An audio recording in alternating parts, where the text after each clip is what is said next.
होती है, बट यार पर्सनैलिटी के लिए बहुत सारी चीजें रिक्वायर्ड होती हैं। तो आपको अपने में कहीं ना कहीं इंप्रूवमेंट करना चाहिए, अपने थॉट्स को, अपनी नॉलेज को।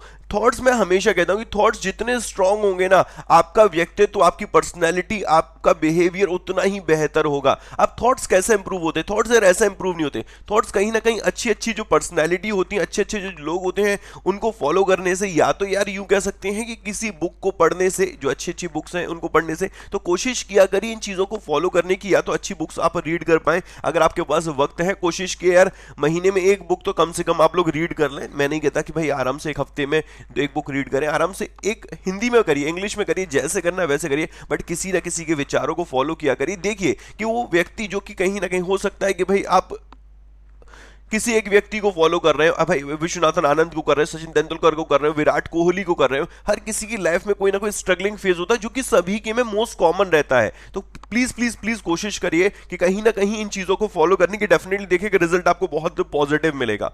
Okay, good morning good morning good morning good morning good morning. अब पढ़ते सबसे पहले और मोस्ट इंपॉर्टेंट दोस्त, हम लोग जल्दी से रिवाइज कर लेते हैं अप्रैल के डेज। जल्दी से दोस्त अप्रैल के डेज हम लोग रिवाइज कर लेते हैं। जितने मुझे याद है, जितने आप लोग मुझे याद कराओगे, उतने हम लोग अप्रैल के डेज रिवाइज करते हैं। देन फिर बढ़ेंगे इंपॉर्टेंट न्यूज की तरफ। अब तो हमारा मई आ गया है, तो मैं आपको कल एक अप्रैल की पूरी लिस्ट दे दूंगा डेज की, जिसमें कि अप्रैल के सारे डेज रहेंगे, प्लस यार उसके अलावा उन डेज की सारी थीम रहेंगी।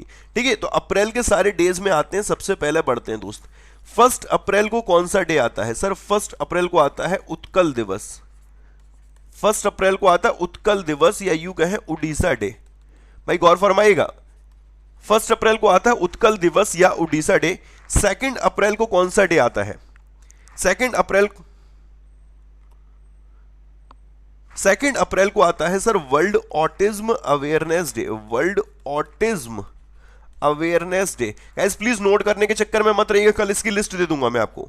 4 अप्रैल को आता है international mine awareness day. Mine awareness day.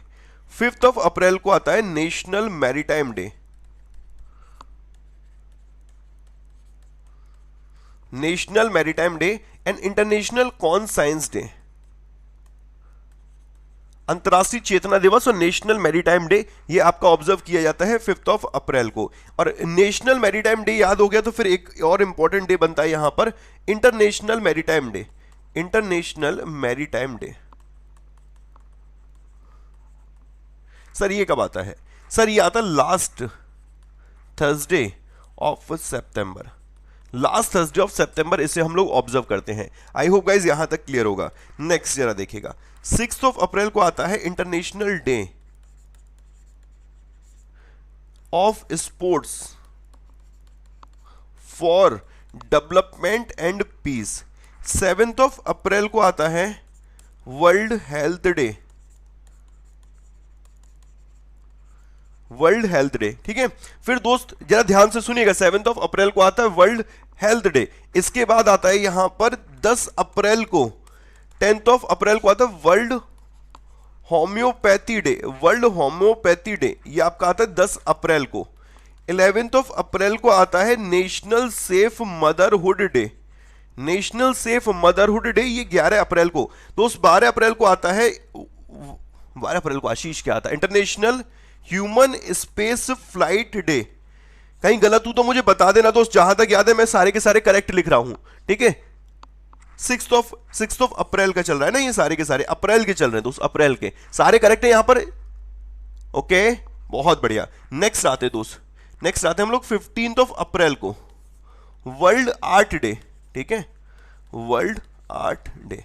Next आते दोस्त वर्ल्ड आर्ट डे आता है 15 अप्रैल को। फिर 17 अप्रैल को आते हैं world haemophilia day. World haemophilia day, world haemophilia day. 18 अप्रैल को आते हैं world heritage day. World heritage day, ठीक है, world heritage day, world haemophilia day. फिर 19 अप्रैल को आते हैं world liver day. World liver day. फिर 20 को नहीं आते, 21 को दोस्त, 21 अप्रैल को, 21 अप्रैल को आता है नेशनल सिविल सर्विस डे।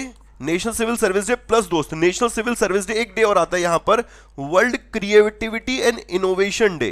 22 अप्रैल को आता है अर्थ डे। तो मैं मालूम मैं भी बड़ा ध्यान से लिख रहा हूं क्योंकि कहीं गड़बड़ ना हो जाए, ठीक है। 12 को आता है यहां पर अर्थ डे, ठीक है। 22 को अर्थ डे आता है। फिर दोस्त 23 को आता है यहां पर world book and copyright day, world book and copyright day. I hope सो यहां तक क्लियर होता चल रहा होगा। World book and copyright day ये 23 अप्रैल को ऑब्जर्व किया जाता है। और 23 अप्रैल के अलावा आते हैं 24 अप्रैल पे, 24 अप्रैल पे। इस दिन यार आशीष कौन सा था, नेशनल पंचायती राज डे, नेशनल पंचायती राज डे। 25 अप्रैल को एक डे और आता है international delegate day, delegate day, ठीक है। और 25 अप्रैल को ही एक और डे आता है, इंटरनेशनल डेलीगेट डे आता है। और एक आता है world malaria day, world malaria day. प्रभु सारे सही करा देना, कोई गड़बड़ मत करा देना, ठीक है। World malaria day. आई होप सो गाइस क्लियर होगा यहां तक 25 तक। फिर 26 अप्रैल को हम लोगों ने देखा था international charitable disaster remembrance day, international charitable disaster remembrance day. और 26 अप्रैल को ही एक और देखा था world intellectual property right day, world intellectual property right day. ये वर्ल्ड इंटेलेक्चुअल प्रॉपर्टी डे, इतना आप लोग याद रखेंगे। 28 अप्रैल को world day for safety and health at work, at work, world day for safety and health at work. ये आपका दोस्त ऑब्जर्व किया गया था 28 को। आई थिंक गाइस यहां तक क्लियर है या सारी चीजें करेक्ट है? एक बार यस सर लिख देना, एक बार यस सर। यार तुम लोगों को पता नहीं है, यहाँ एक्चुअल में मैं भी फूक फूक के कदम रखता हूं कि गड़बड़ ना हो जाए कुछ भी, ठीक है। एक बार लिख देना, क्योंकि यार डेज याद करना खुद में ही बहुत बड़ा टफ टास्क है। सर जनवरी से याद करा दीजिए। हाँ अभी तो तुम लोग ऐसी बात करते हो, जनवरी से याद करा दीजिए। रोज आऊं क्या यार, कितना कराओ तुम लोगों को यार, थोड़ा बहुत यार अपने हैंड से भी कर लिया करो। चलो कोई दिक्कत नहीं, करा दूंगा, परेशान मत हो, परेशान मत हो, लिस्ट भी दे दूंगा। यहां तक क्लियर है? फटाफट से लाइक ठोको, पहले तो फटाफट से लाइक ठोक दो। यहां तक क्लियर है? ठीक है, सारे याद है, सारे करेक्ट है, तो यस सर लिख देना। कोई गड़बड़ हो तो बहुत बढ़िया। 29 तारीख को आता है इंटरनेशनल डांस डे। क्या बात है, भंगड़ा पालने ओ पालने ओ पाले, याद रखना मेरे भाई। इंटरनेशनल डांस डे आता है आपको 29 तारीख को, क्लियर है। वर्ल्ड हेरिटेज डे 18 को, देखो वर्ल्ड हेरिटेज डे 18 को, और 17 को आता है वर्ल्ड हीमोफीलिया डे, और 10 अप्रैल को आता है वर्ल्ड होम्योपैथी डे, ठीक है। चलो बहुत बढ़िया, क्या बात है, शानदार। 24 अप्रैल, क्या बात है, 24 अप्रैल से लेकर 30 अप्रैल तक इम्यूनाइजेशन वीक रहा था। बहुत बढ़िया, ये भी आप लोग याद रखना, WHO ने मनाया था। अब नेक्स्ट पढ़ते हैं दोस्त आज के पहले सवाल की तरफ। प्रख्यात अभिनेता इरफान खान का हाल ही में निधन हो गया। किस वर्ष में उन्हें भारत के चौथे सर्वोच्च नागरिक सम्मान पद्मश्री से सम्मानित किया गया था? Renowned actor Irfan Khan has passed away recently. In which year he was awarded the Padma Shri, India's 4th highest civilian honor? Guys, most important mark करिएगा, मुझे इसका आंसर दीजिए, फटाफट से इसका आंसर दीजिए, फटाफट से इसका आंसर दीजिए। आज वॉरियर बैच की तीसरी क्लास है दोस्त, ठीक है। तो जितने बच्चों को डाउट, जो भी डाउट है, मैं आज आपके डाउट लूंगा। आज मुझे कमेंट बॉक्स में आंसर कर दीजिए। इवन जहां जहां आप लोग मेरे साथ कनेक्ट है वहां पर मुझे मैसेज कर देगा, सर ये डाउट है, ये रिजॉल्व कर देना। देखो जरा एक बात ध्यान से सुनिएगा, पद्मा अवार्ड की बात करते हो। पद्मा अवार्ड में अभी एक अवार्ड दिया गया था, पद्म विभूषण अवार्ड, ठीक है। पद्म विभूषण अवार्ड एग्जाम के लिए मोस्ट इंपॉर्टेंट है। कुल मिलाकर 7 लोगों को पद्म विभूषण अवार्ड इस वर्ष दिया गया, और 7 लोगों की बात करते हैं, इसमें से दोस्तों 4 लोगों को दिया गया मरणोपरांत, पोस्टह्यूमसली। भैया मोस्ट इंपॉर्टेंट मार्क करना। पहला सवाल, पद्म विभूषण अवार्ड कितने लोगों को मिला? तो आंसर बनता है 7 लोगों को पद्म विभूषण अवार्ड से सम्मानित किया गया था। दूसरा सवाल उठता है, ओके ठीक है, 7 लोगों को पद्म विभूषण अवार्ड से सम्मानित किया गया, बट इन 7 लोगों में कितने लोगों को मरणोपरांत सम्मानित किया गया? तो आंसर बनता है 4 लोगों को मरणोपरांत सम्मानित किया गया। अब ये 4 लोग कौन हैं? एक है अरुण जेटली, दूसरे सुषमा स्वराज, तीसरे विश्वेश्वर तीर्थ स्वामी जी, और चौथे हैं जॉर्ज फर्नांडिस। भैया ध्यान सुनिएगा, अरुण जेटली, भैया मोस्ट इंपॉर्टेंट है। कुल मिलाकर कितने लोगों को दिया गया? 7 लोगों को, मरणोपरांत 4 लोगों को, अरुण जेटली, सुषमा स्वराज, विश्वेश्वर तीर्थ स्वामी जी और जॉर्ज फर्नांडिस। इसके अलावा बाकी के 4 लोग कौन हैं? एक है MC मैरी कॉम, ठीक है, और एक नाम आता है यहां पर अनिरुद्ध जुगनौथ, और एक नाम आता है छुन्नूलाल मिश्र। फिर दोबारा सुन लीजिएगा मेरे भाई, MC मैरी कॉम, अनिरुद्ध जुगनौथ एंड चुन्नूलाल मिश्र, इन लोगों को भैया जीते जीते दिया गया है, ठीक है। बाकी लोग जो हैं जो उनको मरणोपरांत दिया गया। तो कुल मिलाकर 7 लोग कौन कौन से यहां पर है, तो जरा ध्यान से सुन लेना। अरुण जेटली, सुषमा स्वराज, विश्वेश्वर तीर्थ, जॉर्ज फर्नांडिस, एमसी मैरीकॉम, अनिरुद्ध जुगनौथ और चुन्नूलाल मिश्र। ये आपको एडिशनल तौर पर याद रखना है। मेरे सवाल का जवाब बनता है 2011 में इरफान खान साहब को पद्म श्री अवार्ड से सम्मानित किया गया था, जो कि इंडिया का फोर्थ हाईएस्ट सिविलियन ऑनर है, फोर्थ हाईएस्ट सिविलियन ऑनर है। I hope so guys clear होगा। नेक्स्ट यार, Uber Cup which is world team championship for women. भाई काफी इंपॉर्टेंट है ये वाला सवाल, देखिएगा जरा ध्यान से। उबर कप जो कि महिलाओं की एक चैंपियनशिप है, it is related to which sport. Uber cup जो महिलाओं के लिए विश्व टीम चैंपियनशिप है, यह किस खेल से संबंधित है। कल मैंने आपको 2 इवेंट बताए थे, एक पुरुषों का और एक महिलाओं का। आज के ईव सेशन में सीएमबी छुन्नूलाल, नॉट चुन्नूलाल। हाँ यार छुन्नूलाल, प्लीज यार दोस्त इतना भावनाओं में मत बहो यार, तुम लोग मेरी टांग मत पकड़ा करो, छोड़ दिया करो यार। 2 ही तो टांगें पकड़ के बैठे यार, तू चल पाता नहीं, मत पकड़ो, ठीक है। अब जरा सुनिएगा, तो it is related to which sport guys, answer बनता है ये बैडमिंटन से, काफी इंपॉर्टेंट है बैडमिंटन से। जरा ध्यान से सुनिएगा, उबर कप, ठीक है, उबेर कप ये किससे संबंधित है, ये आपका बैडमिंटन से संबंधित है। और ये किनका इवेंट है, ये महिलाओं का इवेंट है। किनका दोस्त, वीमेन का, इसको याद रखना है। नेक्स्ट यार, थॉमस कप पुरुषों के लिए विश्व टीम चैंपियनशिप है, ये किस खेल से संबंधित है। Thomas cup is world team championship for man, it is related to which sport. यह किस खेल से संबंधित है गाइस, आंसर बनता है यह भी आपका बैडमिंटन से संबंधित है। तो चाहे उबर कप की बात कर लेते हैं, चाहे हम बात करें थॉमस कप की, दोनों ही मोस्ट इंपॉर्टेंट चीज ये है कि दोनों ही, ये आपके मोस्ट कॉमन चीज है, दोनों ही आपके बैडमिंटन से संबंधित हैं। और जो उबर कप है ये वीमेन का इवेंट है, और जो थॉमस कप है ये मेंस का इवेंट है, मेंस की चैंपियनशिप है। I hope so guys clear होगा, यहां तक सारी चीजें सभी के क्लियर होनी चाहिए, ठीक है। इसके बाद आते हैं BWF की तरफ। ये जो इवेंट है ना, ये इवेंट मेरे भाई अभी होल्ड किया गया है, इसलिए मैं आपके साथ डिस्कस कर रहा था Thomas cup and Uber cup. BWF है, यह है बैडमिंटन वर्ल्ड फेडरेशन, और इसके द्वारा ही अनाउंसमेंट रहा था। जो बैडमिंटन वर्ल्ड फेडरेशन है, इसका हेडक्वार्टर मलेशिया के कहां पर है, कुआलालंपुर में। और मलेशिया के कुआलालंपुर को वर्ल्ड बुक कैपिटल 2020 चुना गया है। किस दिन चुना गया था ये, world book and copyright day वाले दिन, ठीक है। World book and copyright day कब आता है सर, ये 23 अप्रैल को आता है। इसी तरीके से लिंक करना पड़ेगा मेरे भाई, इसी तरीके से लिंक करना पड़ेगा, तभी अपना काम चलेगा, तभी हमें चीजें याद रहेंगी। मतलब बैडमिंटन वर्ल्ड फेडरेशन का हेडक्वार्टर मलेशिया के कुआलालंपुर में है, और यही मलेशिया का कुआलालंपुर वर्ल्ड बुक कैपिटल 2020 यहां पर चुना गया।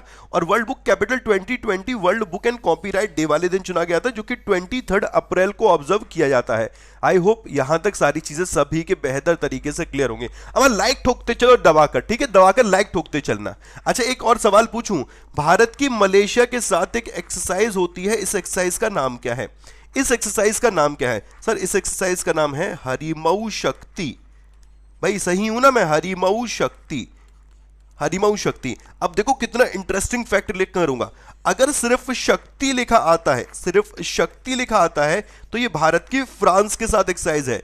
अगर हरिमऊ शक्ति लिखा आता है तो भारत की मलेशिया के साथ एक्सरसाइज है। अगर दोस्त लिखा आता है यहां पर गरुड़ शक्ति नहीं, मित्र शक्ति, सबसे पहले मित्र शक्ति, तो ये भाई अपना जो मित्र देश है ना बगल में श्रीलंका, उसके साथ भारत की एक्सरसाइज श्रीलंका के साथ है। और एक आता है गरुड़ शक्ति और समुद्र शक्ति, ठीक है, गरुड़ शक्ति और समुद्र शक्ति, ये भारत की इंडोनेशिया के साथ एक्सरसाइज है। ये भारत की किस देश के साथ है, इंडोनेशिया के साथ एक्सरसाइज है। आई होप सो गाइस यहां तक सारी चीजें आप लोगों के क्लियर होंगी, नेक्स्ट यार, किस दिन अंतरराष्ट्रीय नृत्य दिवस के रूप में मनाया जाता है, which day is observed as the international dance day. International dance day हम लोग कब मनाते हैं दोस्त, इसे मैं एलिमिनेट करके करना पसंद करूंगा। सर 25 अप्रैल को आप मना रहे थे वर्ल्ड मलेरिया डे। जरा ध्यान से सुनिएगा दोस्त, आपको इस तरीके से भी पता होना चाहिए, वर्ल्ड मलेरिया डे आपका 25 अप्रैल को आता है। 25 अप्रैल को ही हम लोगों ने एक और डे मनाया था, इंटरनेशनल डेलीगेट्स डे, ठीक है, ये आपको याद रखना है 26 अप्रैल को हम लोगों ने बनाया था international Chernobyl disaster remembrance day. ठीक है, चेरनोबिल जो न्यूक्लियर पावर प्लांट रहा था, वहां पर क्या हुआ था दोस्त, जहां तक मुझे याद है एक्सप्लोजन हुआ था, उसी याद में international Chernobyl disaster remembrance day मनाया जाता है। और एक और इंपॉर्टेंट चीज, इस ही दिन हम लोग वर्ल्ड इंटेलेक्चुअल प्रॉपर्टी डे भी मनाते हैं। ठीक है, 27 अप्रैल को, ये कोई डे नहीं आता अपना, 29 अप्रैल को हम लोग डे मनाते हैं, 29 अप्रैल को आता है यहां पर इंटरनेशनल डांस डे। 28 अप्रैल को अगर याद रख पाएंगे तो आप लोग याद रखना world day for safety and health at work, ये आपका ऑब्जर्व किया जाता है। आई होप ये सारी चीजें आप लोगों के टिप्स पे आप क्लियर होंगे। नेक्स्ट यार, किसको संयुक्त राष्ट्र में भारत के अगले राजदूत या स्थायी प्रतिनिधि के रूप में नियुक्त किया गया है? भैया मोस्ट इंपॉर्टेंट मार्क करिएगा इसको। Who has been appointed as the next ambassador and permanent representative of India? किनको भारत का permanent representative and next ambassador चुना है? कहां पर दोस्तों सवाल उठता है यहां पर, यूनाइटेड नेशन में। कहां पर? यूनाइटेड नेशन में। अब यूनाइटेड नेशन में किनको चुना गया? आंसर बनेगा टी.एस. त्रिमूर्ति को। टी.एस. त्रिमूर्ति को अभी हाल ही में चुना गया है इंडिया का यूनाइटेड नेशन में क्या नेक्स्ट एम्बेसडर या परमानेंट रिप्रेजेंटेटिव। अच्छा दोस्त, एक इंपॉर्टेंट चीज, सुमन बिल्ला UNWTO में डायरेक्टर चुने गए हैं। गौर फरमाइएगा कि नंबर में एग्जाम में आएगा। गीता गोपीनाथ IMF में चीफ इकोनॉमिस्ट हैं। अंशुला कांत वर्ल्ड बैंक में MD पोस्ट पर है। ठीक है, सुमन बिल्ला UNWTO में डायरेक्टर, गीता गोपीनाथ IMF में chief economist, Anshula Kant world bank में MD, सुरजीत भल्ला ये IMF में दोस्त एग्जीक्यूटिव डायरेक्टर हैं। IMF में क्या है? ये एग्जीक्यूटिव डायरेक्टर, इतना याद रखना है। यूनाइटेड नेशन की बात हुई तो उससे रिलेटेड काफी इंपॉर्टेंट फैक्ट, जैसे कि 24 अक्टूबर 1945 को इसकी स्थापना हुई थी। ये एग्जाम के लिए काफी इंपॉर्टेंट है। कब इसकी स्थापना हुई थी? 24 अक्टूबर। 24 अक्टूबर 1945 is establishment year of United nation. Headquarters located in New York, जो इसका मुख्यालय है वो न्यूयॉर्क में स्थित है। सेक्रेटरी जनरल का नाम है एंटोनियो गुटेरस। ठीक है, एंटोनियो गुटेरस इसके सेक्रेटरी जनरल हैं। इस बात को आपको याद रखना है। और ये जो एंटोनियो गुटेरस हैं, ये पुर्तगाल से हैं। पुर्तगाल की कैपिटल है लिस्बन और करेंसी यहां पर यूरो चलती है। मुझे लगता है इतनी सारी चीजें, इतनी कॉमन चीजें तो आप लोगों को पता होनी चाहिए। कोई भी संस्था आ रही है, उसका हेडक्वार्टर, उसके सेक्रेटरी जनरल, उसके हेड कौन है, प्लस उसके अलावा अगर हम बात करें उसके हेडक्वार्टर, उसका एस्टैब्लिशमेंट ईयर कहां पर है। आई होप गाइस यहां तक सारी चीजें आप लोगों के क्लियर होंगी। ठीक है, कुल मिलाकर अगर मेंबर कंट्री की बात करें, इसमें मेंबर जो है वो 193 हैं। कुल मिलाकर मेंबर कितने दोस्त? 193 हैं। 193 इसके मेंबर हैं। आई होप गाइस क्लियर होगा। नेक्स्ट यार, किस शहर में एरो इंडिया का 13वां संस्करण आयोजित किया जाएगा? भैया काफी इंपॉर्टेंट मार्क करेगा। In which city 13th edition of the Aero India will be held? Aero India का 13वां संस्करण, सर ये एक एविएशन एग्जीबिशन है। अब इसमें भाई बहुत सारे देश पार्टिसिपेट करेंगे और प्लस भारत भाई कहीं ना कहीं बहुत सारे समझौते भी रहते हैं यहां पर एविएशन के इस क्षेत्र में। ठीक है, अब सवाल उठता है यहां पर ये कहां पर होगा? तो सर ये बेंगलुरु में, सर ये कर्नाटक के बेंगलुरु में येलाहानका एयरफोर्स स्टेशन पे आयोजित किया जाएगा। गौर फरमाइएगा जरा ध्यान से, ये सर कर्नाटक के बेंगलुरु में येलाहानका एयरफोर्स स्टेशन पर इस इवेंट को आयोजित किया जाएगा। इसके अलावा जरा ध्यान से सुनना, एरो इंडिया का कौन सा संस्करण है? 13वां संस्करण है, इसको याद रखना है। प्लस इसके अलावा ये जो 13वां संस्करण है, ये कर्नाटक के बेंगलुरु में येलाहानका एयरफोर्स स्टेशन पे होगा। लेह में सर इंटरनेशनल जो योग डे सेलिब्रेशन रहता है, इंटरनेशनल योग डे कब आता है? ये 21 जून को आता है। प्रत्येक वर्ष भारत किसी ना किसी शहर में इस इवेंट को आयोजित करता है। तो इस वर्ष ये जो इवेंट है ना, ये कहां पर होने वाला है? ये लेह में होने वाला है। ठीक है, इंडियन साइंस कांग्रेस, भैया ध्यान से सुनिएगा, इंडियन साइंस कांग्रेस ये एग्जाम के लिए काफी इंपॉर्टेंट है। ये इवेंट कहां पर होगा? 2021 का 108 इंडियन साइंस कांग्रेस कहां पर होगी? तो दोस्त आंसर बनता है पुणे में होगी। इंडियन साइंस कांग्रेस का 108, यार प्लीज रट लेना, एक नंबर में एग्जाम में आएगा, एक नंबर में एग्जाम में आएगा कि पुणे में इंडियन साइंस कांग्रेस का 108वां संस्करण, लेह में इंटरनेशनल योग डे का जो सेलिब्रेशन रहेगा, बेंगलुरु में येलाहानका एयरफोर्स स्टेशन पे एरो इंडिया इवेंट रहेगा, और लखनऊ में डेफ एक्सपो रहा था, डेफ एक्सपो डिफेंस एग्जीबिशन रही थी, ठीक है, डिफेंस एग्जीबिशन, इसको याद रखना है। प्लस वाराणसी में थर्ड कॉर्पोरेट ट्रेन, इसको मेरे भाई इसको यहां से लॉन्च किया गया, थर्ड कॉर्पोरेट ट्रेन को। और थर्ड कॉर्पोरेट ट्रेन या प्राइवेट ट्रेन की बात करें तो इसका नाम है Kashi Mahakal express, Kashi Mahakal express. I hope guys clear होगा यहां तक सारी चीजें, ठीक है, यहां तक सारी चीजें आप लोगों के टिप्स पे क्लियर होनी चाहिए। धन्यवाद यार, 5000 प्लस बच्चे, क्या बात है यार, तहे दिल से शुक्रिया, तहे दिल से मेरे भाई शुक्रिया। आप लोगों का भगवान आपको दिन दुगनी रात चौगनी तरक्की दे। इसी तरीके से हमारे बीच का जो ये रिश्ता है बना रहे भाई, टचवुड किसी की नजर ना लगे, ठीक है। आगे बढ़ते, नेक्स्ट इंपॉर्टेंट, कौन सी राज्य सरकार दीनदयाल समितियों का गठन करेगी ताकि कल्याणकारी योजनाओं का जो लाभ है वो कोरोना वायरस संकट के दौरान लोगों तक पहुंच सके। Which state government will set up Deendayal committee to ensure benefit of welfare scheme reach people during corona virus. यार देखो, बहुत सिंपल शब्दों में समझिए, जो सरकारी योजना है ना, उनका लाभ एक जरूरतमंद व्यक्ति तक पहुंच सके, जो वेलफेयर स्कीम है, जितने भी कह सकते हैं व्यक्ति उन तक पहुंच सके, इसके लिए क्या कर रही है सरकार, दीनदयाल कमेटी बना रही है, दीनदयाल कमेटी। और ये जो स्टेट गवर्नमेंट बना रही है, इस कमेटी का नाम क्या है, इस कमेटी का नाम है दोस्तों इस स्टेट का नाम है जिसके द्वारा बनाया जा रहा है वो है मध्य प्रदेश, ठीक है, इस बात को याद रखना। देखो, उड़ीसा की स्कीम है मो परिवार, एक सेशन में लेकर आऊंगा, इस पर भी राज्य सरकार की योजना है, मो परिवार, मो सरकार, ठीक है, मो प्रतिभा, ठीक है, मो परिवार, मो सरकार, मो प्रतिभा, ये सारी किसकी योजना, उड़ीसा की। इसके अलावा कालिया, पीठा, सुनेत्र, अमाघरे, एलईडी, ठीक है, ये सारी योजना आपकी उड़ीसा की हैं। उत्तर प्रदेश की है कौशल सतरंग युवा hub plus apprenticeship scheme, Kaushal Satrang युवा हब अप्रेंटिसशिप स्कीम, ये आपकी उत्तर प्रदेश राज्य की रही। असम राज्य की स्कीम है दोस्त अपोनर अपोघर स्कीम, ठीक है, Aponar Aponghar scheme, Arundhati scheme, Uttaran scheme, Arundhati scheme, Uttaran scheme. अभी धंतावरी करके कोई स्कीम लॉन्च करी सरकार ने, ठीक है, धनवंतरी, देखिए, opponent Aponghar scheme, Arundhati scheme, ठीक है, और इसके अलावा उत्तरन स्कीम और धनवंतरी स्कीम, और एक और थी अभिनंदन स्कीम, ठीक है, अभिनंदन स्कीम, इसको याद रखना। कर्नाटक की जन सेवक योजना किसके दोस्त, कर्नाटक की। आई होप गाइस क्लियर होगा यहां तक सारी चीजें। अब मैं लाइक ठोकते चलो यार, फटाफट, ठीक है। 5146 बच्चे यहां पर उपस्थित हैं। अभी तो सिर्फ मात्र 25 मिनट का सेशन हुआ है, फिंगर क्रॉस, देखते हैं आज हम लोग 7000 तक पहुंचते हैं कि नहीं पहुंचते, ठीक है।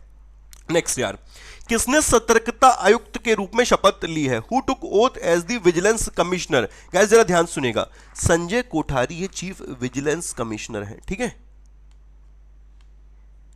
Chief vigilance commissioner. जो सेंट्रल विजिलेंस कमीशन नहीं है, उसमें क्या होता है, एक तो चीफ विजिलेंस कमिश्नर होते हैं और 2 विजिलेंस कमिश्नर होते हैं, इससे ज्यादा नहीं होते। तो चीफ विजिलेंस कमिश्नर का नाम है इसमें संजय कोठारी, और जो विजिलेंस कमिश्नर बने इनका नाम है सुरेश एन पटेल। क्या नाम है दोस्त, सुरेश एन पटेल। इसके अलावा सुनील अरोड़ा ये चीफ इलेक्शन कमिश्नर है, ठीक है, चीफ इलेक्शन कमिश्नर का नाम क्या है, यह है सुनील अरोड़ा। और इनके अंडर में भी 2 ही इलेक्शन कमिश्नर काम करते हैं, और इनके जो अंडर में वो है अशोक लवासा और सुशील चंद्रा। भैया गौर फरमाइएगा, ध्यान से गौर फरमाइए, गड़बड़ ना हो जाए। एक एक चीज ऑप्शन में ऐसे चुन चुन कर लेकर आया हूं, चुन कर लेकर आए हूं, जो मजा आ जाएगा। सुनील अरोड़ा साहब हैं चीफ इलेक्शन कमिश्नर, ठीक है, और इनके अंडर में काम करते हैं अशोक लवासा इलेक्शन कमिश्नर और सुशील चंद्र दूसरे इलेक्शन कमिश्नर, याद रखना है। ये 3 का सेटअप तैयार हो गया। अब इनका सेटअप देखो जरा, संजय कोठारी ये सीवीसी है, सेंट्रल विजिलेंस कमिश्नर, और सुरेश एन पटेल भैया विजिलेंस कमिश्नर है, विजिलेंस कमिश्नर है, ये नाम याद रखना है। नेक्स्ट यार, किस राज्य सरकार ने जगन्नाथ विद्या देवना योजना शुरू करी है, which state government has started Jagannath Vidya Deevena scheme. भैया काफी इंपॉर्टेंट है, ये बताइए किस स्टेट गवर्नमेंट ने अभी हाल ही में जगन्नाथ स्कीम लॉन्च करी है, फटाफट से बताइए, फटाफट से आंसर चाहिए यार इसका।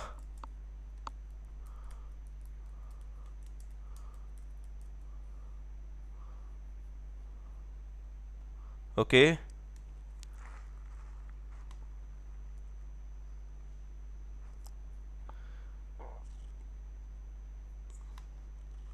बहुत बढ़िया। चलिए आंसर की बात करते हैं। आंसर बना आंध्र प्रदेश। आंध्र प्रदेश की एक योजना और है, इसका नाम है रायतू भरोसा।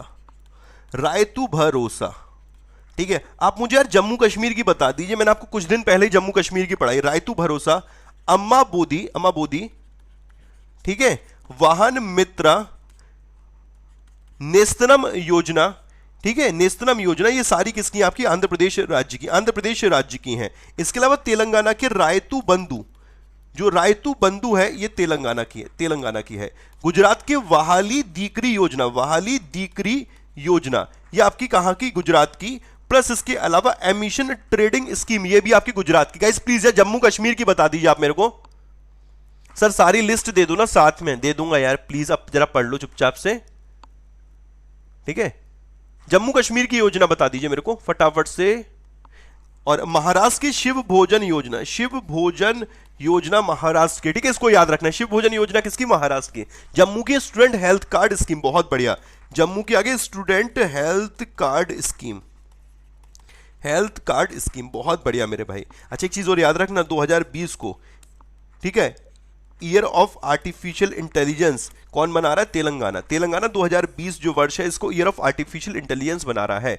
I hope guys clear. Student health card scheme Jammu Kashmir, बहुत बढ़िया बहुत बढ़िया बहुत बढ़िया, क्या बात है भैया, बहुत बढ़िया, ठोको ताली। नेक्स्ट यार, किस राज्य ने एक mobile application Covid pharma launch किया है? Which state government has launch Covid pharma a mobile application? Guys it is launch by the, it is launch by Andhra Pradesh government. इसको आंध्र प्रदेश गवर्नमेंट के द्वारा किया गया।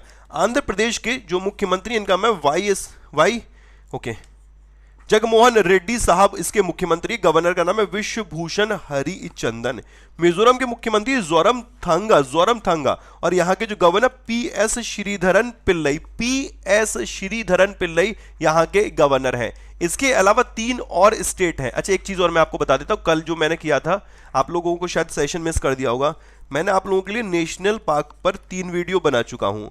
नॉर्थ इंडिया का नेशनल पार्क, साउथ इंडिया का national park और नॉर्थ ईस्ट इंडिया का national park. कल मैंने काफी इंटरेस्टिंग फैक्ट डिस्कस किए थे नॉर्थ ईस्ट इंडिया के नेशनल पार्क्स के। तो गाइस प्लीज उसको एक बार देख लीजिएगा, प्लीज उस सेशन को एक बार देख लीजिएगा, काफी इंपॉर्टेंट है।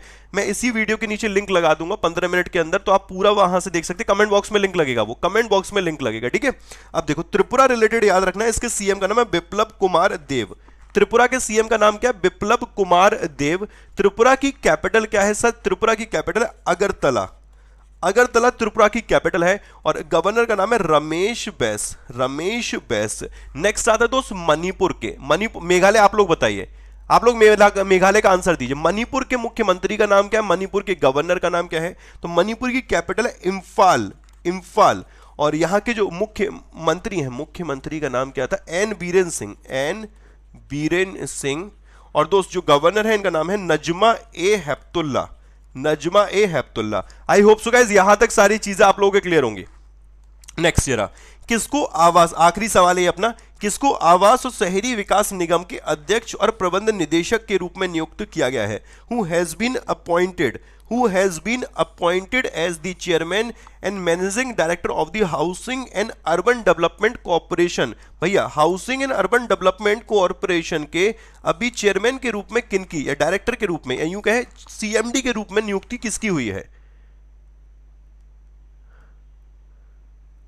किसकी नियुक्ति हुई है? तो गाइस आंसर बनता है यहां पर ऑप्शन नंबर, ये गलत लिखा हुआ ऑप्शन, आपका आंसर बनेगा यहां पर शिवदास मीना। किनको बनाया गया? तो शिवदास मीना। शिवदास मीना को अभी हाल ही में हुडको का, housing and urban development corporation का सीएमडी नियुक्त किया गया।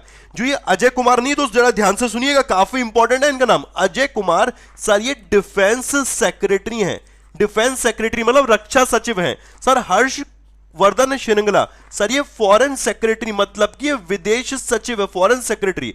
अतनु चक्रवर्ती इकोनॉमिक अफेयर सेक्रेटरी हैं, ठीक है, इकोनॉमिक अफेयर सेक्रेटरी का नाम है Atanu Chakraborty. Foreign secretary Harshvardhan Shringla. Ajay Kumar defence secretary.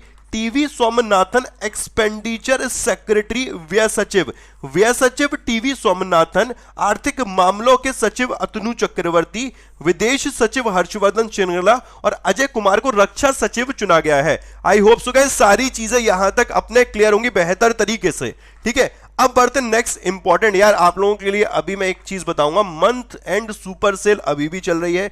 आपको हमारी एप्लीकेशन से ही सब कुछ परचेज करना है। अगर कुछ भी आपके पास ऑप्शन है, या तो adda247.com पे जाइए या तो एप्लीकेशन पे। यहां पर जाओगे .com पे 30% का डिस्काउंट है। अगर स्टोर इसे ऐप से परचेज करते हो ना तो आपको 37% का डिस्काउंट मिलेगा, बशर्ते कोड यूज किया गया Y168। इवन कुछ भी परचेज करना है। नेक्स्ट यार आगे बढ़ते हैं। सबसे पहले और इंपॉर्टेंट चीज हम लोगों ने देखी, मोटिवेशनल कोट कर लिया, अपने डेज रिवाइज कर लिए, हम लोगों ने अपने एमसीक्यूज कर लिए, ऑप्शन की धज्जियां उड़ा दी, सारी चीजें कर ली। अब आगे हम लोग दोस्त Y168 आप लोगों ने डिस्कस कर लिया, काफी इंपॉर्टेंट है। इसके अलावा हम लोगों ने दोस्त यहां पर इंपॉर्टेंट मार्क करेंगे गवर्नमेंट स्कीम, और आज की जो स्कीम है ना अटल भूजल योजना, काफी इंपॉर्टेंट आज के वक्त में। 5500 यार, मैं अपने आज का पूरा ही रिकॉर्ड आप लोग तुड़वा दोगे क्या?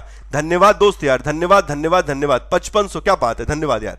ठीक है, अटल भूजल योजना 25 दिसंबर 2019। यार एक बार जरा आप 1 मिनट के लिए से पढ़िए इस योजना को, जरा 1 मिनट के लिए आप लोग पढ़िए। 10 सेकंड में आपको वक्त देता हूं, प्लीज प्लीज प्लीज इस योजना को जरा पढ़िए दोस्त।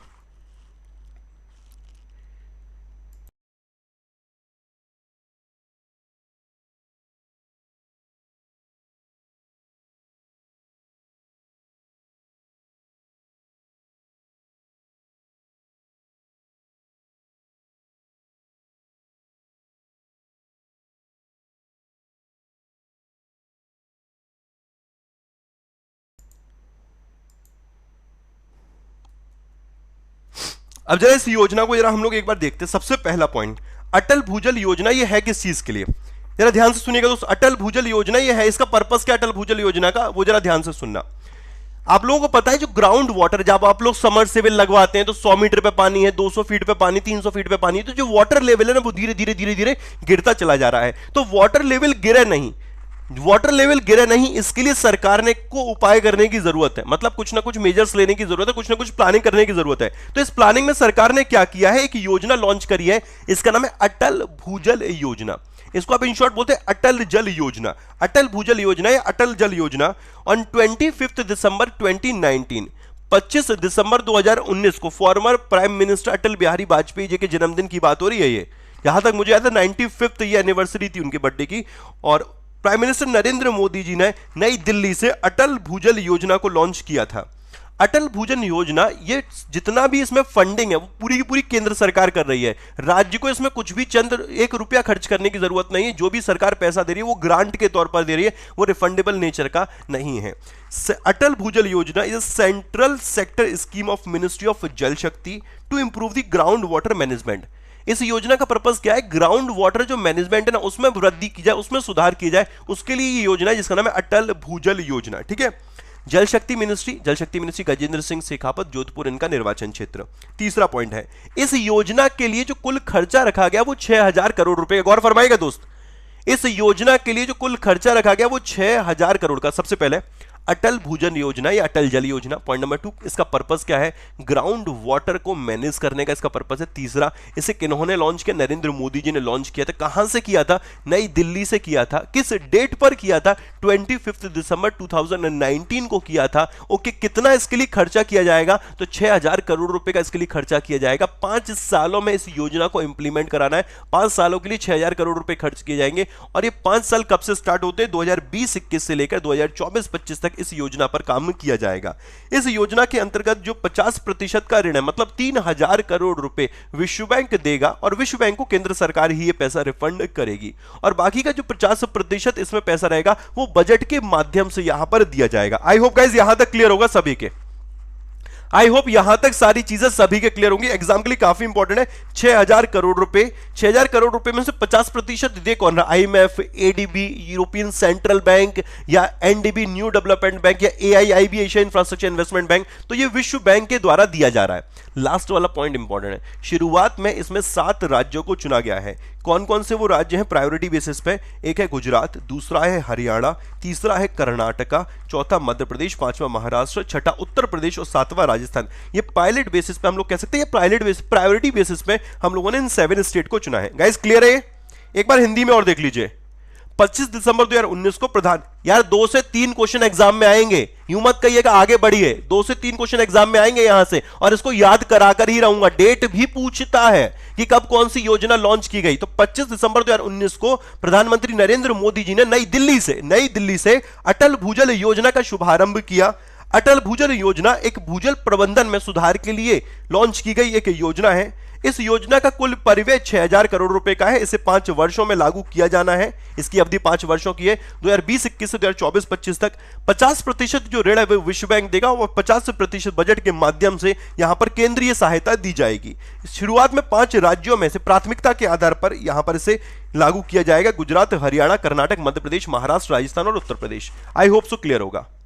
नेक्स्ट, पहली और important news, US navy will host RIMPAC 2020, world की लार्जेस्ट मिलिट्री एक्सरसाइज है और ये कहां पर होगी? हवाई में। अमेरिकी नौसेना हवाई में दुनिया के सबसे बड़े समुद्री अभ्यास रिम्पैक्ट 2020 की मेजबानी करेगी। अमेरिकी नौसेना, देखिए काफी इंपॉर्टेंट क्या है, जरा ध्यान से सुनना।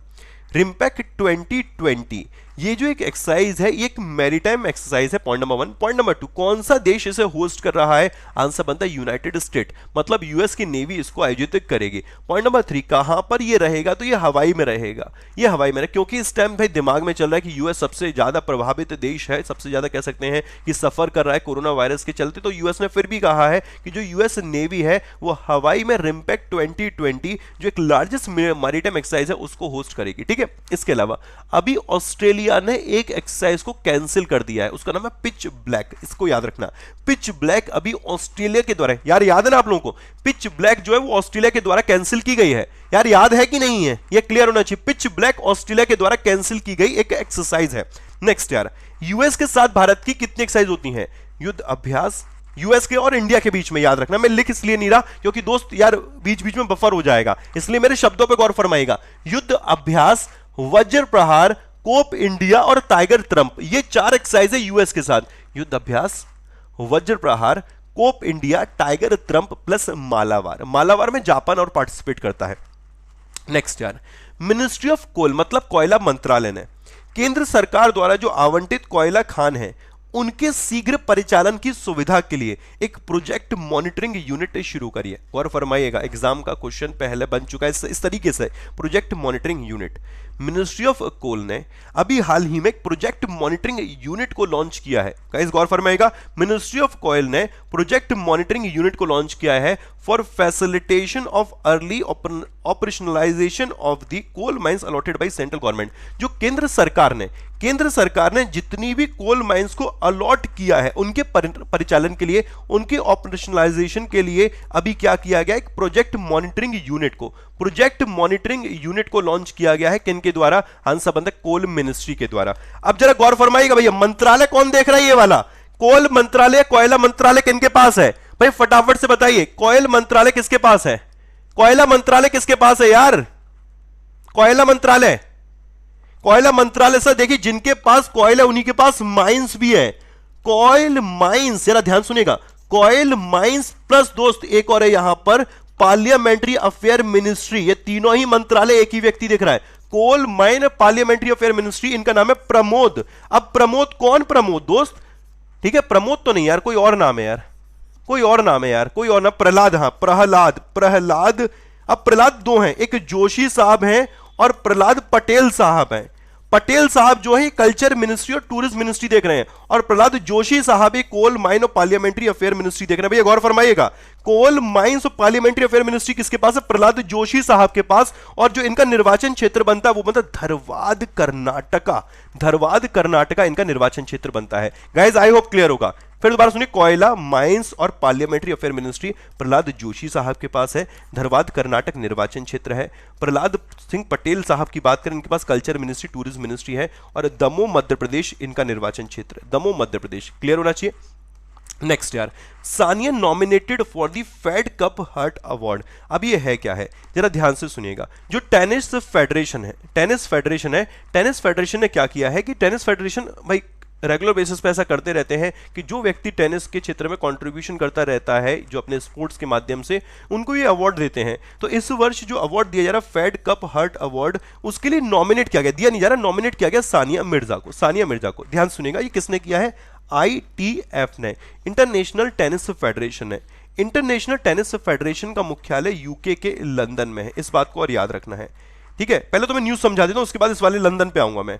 Sania Mirza has become the first Indian, देखिए इस शब्द की वजह से ये न्यूज काफी इंपॉर्टेंट बन गई। Sania Mirza has become the first Indian to be nominated for the Fed Cup Heart award from Asia and Oceania zone. भैया ध्यान सुनिएगा, सानिया मिर्जा एशिया और ओशिनिया जोन से फेड कप हार्ट अवार्ड, ठीक है, हार्ट अवार्ड, हार्ट अवार्ड के लिए नामांकित होने वाली पहली भारतीय बन गई हैं। तो सवाल यह आएगा, फेड कप हार्ट अवार्ड के लिए नॉमिनेट होने वाले एशियन ओशिनिया जोन से पहले इंडियन कौन बने? तो आंसर बने तो सानिया मिर्जा, याद रखना है सानिया मिर्जा। इसके अलावा देखिए interesting fact, international tennis federation ITF, इसका हेडक्वार्टर लंदन में है। लंदन में सर वर्ल्ड गोल्ड काउंसिल का भी हेडक्वार्टर है। प्लस इसके अलावा एमनेस्टी इंटरनेशनल का हेडक्वार्टर भी आपका कहां पर है? लंदन में, यूके के लंदन में है। सर इसके अलावा एक और इंपॉर्टेंट दोस्त जो आप अक्सर भूल जाते हैं, कॉमनवेल्थ, मैं भी भूल जाता हूं, कॉमनवेल्थ का हेडक्वार्टर भी कहां पर है दोस्त? लंदन में, ठीक है। कॉमनवेल्थ का हेडक्वार्टर भी आपका लंदन में। कॉमनवेल्थ का 54th मेंबर कौन चुना गया है? 54th मेंबर कॉमनवेल्थ का कौन चुना गया? कोई आंसर दे पाएगा? 54th मेंबर कॉमनवेल्थ का कौन चुना गया है? सर आंसर बनता मालदीव्स। 54th मेंबर बनाया भाई कॉमनवेल्थ का, इसको आप लोग याद रखेंगे, ठीक है। ये इंपॉर्टेंट है, काफी इंपॉर्टेंट है यार। नेक्स्ट जरा एक और इंटरेस्टिंग फैक्ट देखना, फेड कप, अब आपको कितनी चीजें लिंक हो जाएंगी। देखो टेनिस से रिलेटेड 2 स्पोर्ट्स इवेंट है, एक देखो हमने आज देखा था बैडमिंटन से रिलेटेड थॉमस कप और ओवर कप, वैसे ही दोस्त फेड कप और एक और है यहां पर डेविस कप, ठीक है। फेड कप और डेविस कप ये दोनों ही आपके टेनिस से रिलेटेड है।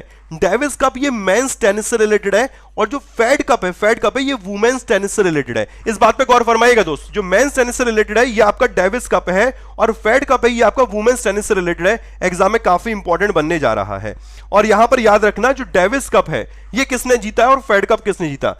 फेड कप जीता है फ्रांस ने और जो डेविस कप है दोस्त ये जीता गया स्पेन के द्वारा, ठीक है। ये किसने जीता था? स्पेन ने। भाई प्लीज पहले तो लाइक कर दो, देखो 5800 बच्चे हो चुके हैं यहां पर और मैं इतना खुश हो रहा हूं, तुम लोगों को क्या बताऊं, तुम लोग अगर बगल में होते ना तो गले लगा लेता दोस्त।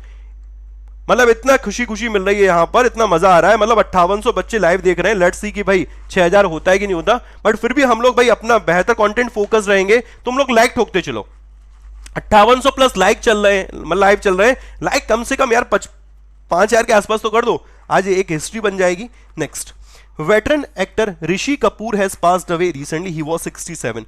दिग्गज अभिनेता ऋषि कपूर का निधन हो गया। 2 बैक टू बैक कह सकते हैं कि 2 स्टार, सब लोगों के आइडल भी कहेंगे, बहुत शांत स्वभाव के व्यक्ति और बहुत सिंपल पर्सनैलिटी ऋषि कपूर साहब। उनसे पहले एक दिन पहले इरफान खान साहब का निधन हो गया और ऋषि कपूर साहब का निधन हो गया था कल दोस्त, ठीक है। और ये 2 वर्ष से कैंसर से पीड़ित, कैंसर से सफ़र कर रहे थे और अचानक से इन्हें हॉस्पिटल में एडमिट कराया गया और उसके बाद अमिताभ बच्चन जी ने ट्वीट करके एक ट्वीट किया था कि आई एम डेस्ट्रॉयड, ठीक है, ऋषि कपूर जी के जाने के बाद। मेरे को इनकी मूवी का एक सॉन्ग याद आता था, छोटा पिए तो क्या है खराबी, जिसका बड़ा भाई हो शराबी, छोटा पिए तो क्या है खराबी। तो वही सॉन्ग याद आ रहे थे काफ़ी इनके कल।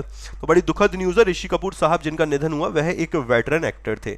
नेक्स्ट यार, फुटबॉल लीजेंड चुन्नी गोस्वामी पास्ड अवे, काफ़ी इंपॉर्टेंट दोस्त। चुन्नी गोस्वामी साहब की बात करें तो भाई स्पोर्ट्स की न्यूज़ में भाई अच्छे कॉलम में पूरा इनका दिया गया है, क्योंकि 1962 का जो एशियन गेम्स रहा था, 1962 का जो एशियन गेम्स रहा था उसमें गोल्ड मेडल टीम के भैया ये भी पार्ट थे, ठीक है। कहां पर रहा था? ये जकार्ता में। पूरा दिखा देता हूं आपको। लीजेंडरी फुटबॉलर चुन्नी Goswami has passed away recently, he was 82। महान फुटबॉलर चुन्नी गोस्वामी का हाल ही में निधन हो गया और वह 82 वर्ष के थे। कितने वर्ष के थे दोस्त? वह 82 वर्ष के थे, इस बात को याद रखना है, 82 वर्ष के थे, ठीक है। इनसे रिलेटेड जरा फैक्ट देखना, चुन्नी गोस्वामी जी की बात करते हैं तो he was the captain of the gold medal winning Indian football team of the Jakarta Asiad. जो जकार्ता में आप लोगों को, देखो ये मैंने आप बताया था आपको, एशियन गेम्स जो रहे थे 1962 में एशियन गेम्स रहे थे, 1962 में एशियन गेम्स रहे थे, और इन एशियन गेम्स में कहां पर रहे थे, जकार्ता में, और भारत ने गोल्ड मेडल जीता था। और गोल्ड मेडल विनिंग टीम जो फुटबॉल टीम है ना, फुटबॉल टीम, उसके कैप्टन का नाम था चुन्नी गोस्वामी। इनका निधन हो गया। इनको अर्जुन अवार्ड, पद्मश्री अवार्ड, इसके अलावा बहुत सारे सेवरल अवार्ड है जिन इनका स्पोर्ट्स में जो कंट्रीब्यूशन रहा उसके लिए सम्मानित किया गया है। इनको मोहन बगान रत्न अवार्ड से 2005 में सम्मानित किया गया था। वेस्ट बंगाल गवर्नमेंट ने इनको स्टेट का जो हाईएस्ट सिविलियन अवार्ड है बंगा विभूषण, उससे 2013 में सम्मानित किया था। काफी इंपॉर्टेंट है दोस्तों ये वाला। वेस्ट बंगाल गवर्नमेंट ने अपने हाईएस्ट सिविलियन अवार्ड बंगा विभूषण से 2013 में इनको सम्मानित किया। अब एक सवाल ये भी आ सकता है कि बंगा विभूषण अवार्ड जो है ये किस स्टेट गवर्नमेंट का हाईएस्ट ऑनर है, तो ये वेस्ट बंगाल गवर्नमेंट का है, वेस्ट बंगाल गवर्नमेंट का है। Chuni Goswami was the captain of the Bengal Ranji cricket team. I hope so guys clear होगा। नेक्स्ट यार जरा देखना, Madhya Pradesh government has launched Jeevan Amrit Yojana to boost the immune system of people to fight कोविड-19। मध्य प्रदेश सरकार ने कोविड-19 से लड़ने के लिए लोगों की प्रतिरक्षा जो इम्यून सिस्टम है उसको बढ़ावा देने के लिए, उसको बेहतर करने के लिए एक जीवन अमृत योजना शुरू करी है। भैया काफी इंपॉर्टेंट है, काफी इंपॉर्टेंट है। सवाल यही बनेगा किस स्टेट गवर्नमेंट ने अभी हाल ही में जीवन अमृत योजना लॉन्च करी है, तो जीवन अमृत योजना is launch by the Madhya Pradesh government. कुछ दिन पहले ही मैंने आपको बताया था सरकार ने एक और योजना लॉन्च करी थी। मध्य प्रदेश सरकार ने अभी कुछ दिन पहले ही एक योजना और लॉन्च करी थी गाइस, उसका नाम मुझे बता सकता है कोई? उसका नाम क्या है? देखो मध्य प्रदेश रिलेटेड फैक्ट याद रखना, शिवराज सिंह चौहान यहां के मुख्यमंत्री हैं, सीएम है। यहां के जो गवर्नर है उनका नाम है लालजी टंडन। काना, बांधवगढ़, माधव, पन्ना, पेंच, फॉसिल, सतपुड़ा, वन विहार और कूनो। बांधवगढ़, काना, माधव, पन्ना, पेंच, फॉसिल, सतपुड़ा, वन विहार, कूनो, ये सारे नेशनल पार्क्स आपके मध्य प्रदेश राज्य में स्थित हैं। एक पॉइंट और इंपॉर्टेंट यहां पर बनता है दोस्त, यहां का एक फेस्टिवल है ओरछा फेस्टिवल। क्या नाम है इसका? ओरछा फेस्टिवल। जीवन अमृत योजना, ये तो याद रखनी, जीवन अमृत योजना। इससे पहले एक और स्कीम लॉन्च करी है अभी हाल ही में, उसका नाम बता दीजिए। ओके अप्रैल के एमसीक्यू मिल जाएंगे यार आपको, मंडे को आपको अप्रैल के एमसीक्यूज मिल जाएंगे सारे, उसका कंपाइलेशन। जीवन शक्ति योजना, ओके जीवन शक्ति योजना, बहुत बढ़िया मेरे भाई, जीवन शक्ति योजना। ओरछा फेस्टिवल प्लस इसके अलावा मध्य प्रदेश के ग्वालियर में एक फेस्टिवल और मनाया जाता है, वो है तानसेन समारोह। इसको याद रखना, मध्य प्रदेश के ग्वालियर में तानसेन समारोह, Orchha festival, Mandu festival, Mandu festival ये आपका मध्य प्रदेश में, इसको याद रखना है। नेक्स्ट यार, ADB Asian development bank has approved 346 million, मतलब कि यहां पर 2616 करोड़ रुपए किस चीज के लिए? देखो महाराष्ट्र में जो रूरल एरिया है वहां पर पावर कनेक्शन प्रोवाइड करने के लिए, जो दोस्त बिजली कनेक्शन है उसे प्रदान करने के लिए यहां पर महाराष्ट्र को 2616 करोड़ रुपए एशियन डेवलपमेंट बैंक दे रहा है। जो एडीबी है इसने भारत सरकार के साथ एक समझौता किया है, किस चीज के लिए? एशियन डेवलपमेंट बैंक ने गवर्नमेंट ऑफ इंडिया के साथ एक एग्रीमेंट किया, किस चीज के लिए दोस्त? जो महाराष्ट्र राज्य है वहां पर पावर कनेक्शन प्रोवाइड करने के लिए। और ये जो एग्रीमेंट हुआ है 2616 करोड़ रुपए का हुआ, या यूं कहें 346 मिलियन यूएस डॉलर का। रट लेना, एग्जाम का पार्ट बनेगा, महाराष्ट्र रिलेटेड पहले एग्जाम में आ चुका है। एडीबी का भैया headquarter Mandaluyong Metro Manila Philippines, Mandaluyong Metro Manila Philippines headquarter. कुल मिलाकर 68 देश इसके सदस्य हैं। 68th जो मेंबर है वो न्यू इसका 68th मेंबर है। न्यू की कैपिटल अलोफी है, करेंसी यहां पर डॉलर चलती है। मसत सुगु असकावा, मसत सुगु असकावा यहां के प्रेसिडेंट है दोस्त, याद रखना है, मसत सुगु असकावा यहां के प्रेसिडेंट है, ठीक है। And he is from Japan, ये जापान से आते हैं। Next and important Maharashtra related एक बात याद रखना, शिव भोजन योजना, ठीक है। और एक और याद रख सकते हैं, ठाकरे साहब यहां के मुख्यमंत्री हैं और यहां के जो गवर्नर हैं, गवर्नर का नाम क्या है दोस्त? गवर्नर का नाम क्या है यार? भगत सिंह कोश्यारी, भगत सिंह कोश्यारी यहां के गवर्नर हैं। आई होप सो गाइस क्लियर होगा यहां तक। नेक्स्ट एंड इंपॉर्टेंट न्यूज की तरफ। तहे दिल से शुक्रिया यार, तहे तहे दिल से शुक्रिया, इवन आई कांट एक्सप्रेस, मैं कितना खुश हो रहा हूं। मतलब आप समझिए यार, अगर आपने ना किसी चीज को, पौधा होता है ना, जब आपने अगर उसको बड़ा कर रहे होते हैं, जब फल खाते तो कितना कितना सुकून मिलता है ना। और इस इतनी मेहनत के लिए मुझे पता है दिन रातें एक करने पड़ते हैं, रात को 2 और 3 कब बजते हैं और सुबह उठ के अलार्म वही बज जाता है यार कि भाई 5 बजे अलार्म, 4 बजे अलार्म बज जाता है कि भाई उठो उठो उठो, और वो 2-3 घंटे का नींद, फिर फेज में नींद लेना, फिर उसके बाद ऐसे देखना, लिटरली आई कांट एक्सप्रेस यार। 6000 प्लस बहुत खुशी मिल रही है आप लोगों के प्यार, और यार इसी तरीके से बनाए रखना। ये 6000 जल्दी 7000 भी होगा, 8000 भी होगा, 9000 भी होगा। बस यार अपने प्यार को कम मत होने देना। इस तरीके से मान लो, ठीक है। सेशन में जितने भी बच्चे आज नए जुड़े, काफी बच्चे, वो चैनल को सब्सक्राइब भी कर लेना और नोटिफिकेशन बेल प्रेस करना। तुम्हारे भाई है ना सुबह 7 बजे डेली जुड़ता है, मैं भी स्क्रीनशॉट ले लूँ यार, नहीं तो फिर तुम लोग भी ना मेरे को स्क्रीनशॉट दे देना, जहां जहां मेरे साथ जुड़े ना मेरे को एक बार स्क्रीनशॉट जरूर भेज देना, ठीक है। अब आगे बढ़ते हैं, नेक्स्ट इंपॉर्टेंट देखते हैं। तुम लोग कहोगे यार सर खुशी में आप भावनाओं में बह गए, पढ़ा नहीं रहे। आगे बढ़ते हैं।